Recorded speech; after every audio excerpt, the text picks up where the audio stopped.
Today marks the 20th anniversary of the Bali bombings, the day 202 people were killed. On October the 12th, 2002, 3 bombs were detonated, 2 at popular night spots on the Indonesian island of Bali. Among the victims were 88 Australians. More than 240 others were injured. The attack was the single largest loss of Australian life due to an act of terror. Out of this terrible tragedy, which has continued to cause heartache and grief, there developed a resolve very early on between our two nations to find those responsible and to make their prosecution, their conviction and prosecution, an example to not only the people of Australia and Indonesia, but to the people of the region and the world, of our determination to resist this kind of evil behaviour. Vigils have taken place across Australia and in Bali to remember victims of the attacks. That includes a national memorial service at Parliament House in Canberra. We have seen the Prime Minister joining with the families of those killed in the Bali bombings at a ceremony to mark the 20th anniversary of those terror attacks. Mr Albanese praised those Australians who provided each other with such strong support in the face of such a shocking mass murder. Our reporter Adam Walters joins us live now. Adam, you were there reporting on the Bali bombings at the time. This is such an emotional experience, obviously, 20 years on, but still from the addresses, the speeches, the tributes we've seen today, it's just so clear that these attacks have had such a lasting impact. Indeed, Ash, it was like it was yesterday. The steady rain in Coogee in Sydney's eastern suburbs this morning did nothing to numb 20 years of pain for so many. We saw a local musician in a very moving moment sum up the unity of Australians who are sharing the deepest grief. You'll never walk alone.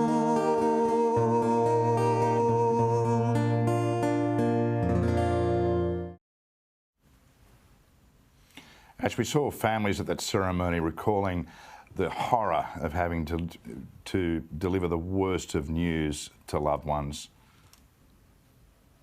Other difficult moments for me, calling my dad to advise it wasn't looking good for his boy, was one such moment. I recall telling him to brace himself for the worst. Silence followed. He was broken. Ash, a mother told of the inescapable thoughts of what might have been. Jan Roberts describing her son's legacy as his inspiration. This is what she said. 20 years on, as a family, we've learned to follow Ben's motto: experiences, discovery and passion. Ben would be 48 now, and we wonder what he would look like. Would he be skinny, chunky? Chunky. Would he be losing his hair? Would he be going grey? We will never know. The Prime Minister spoke of how the bombings were on a destructive scale that had simply been beyond the imaginations of most Australians. They struck at the friendship between us. They struck at the joy of a free people. They struck at humanity.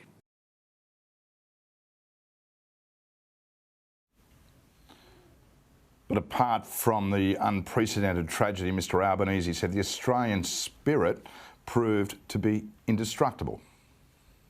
They sought to create terror, but people ran towards the terror to do what they could for friend and stranger alike. Ash, at the national commemoration in Canberra, former Prime Minister John Howard recalled his admiration for the strength of those Australians who rallied to help each other and so many more. Through this, some of the great Australian characteristics shone. I always thought the Australian personality is a bit of a duality. We can be as tough as tungsten, as resilient when the occasion arises, but gee, we can also be warm and compassionate. Ash, a small ceremony was held at the Australian consulate in Bali, and hundreds are gathering around this country to honour the memories of those 88 Australians who were among the 202 people who perished at the hands of extremists who tried to blast a wedge between Australia and Indonesia, but only succeeded in making the relationship between the two countries stronger than ever. Ashley. Indeed. Adam Walters live there for us. Thank you.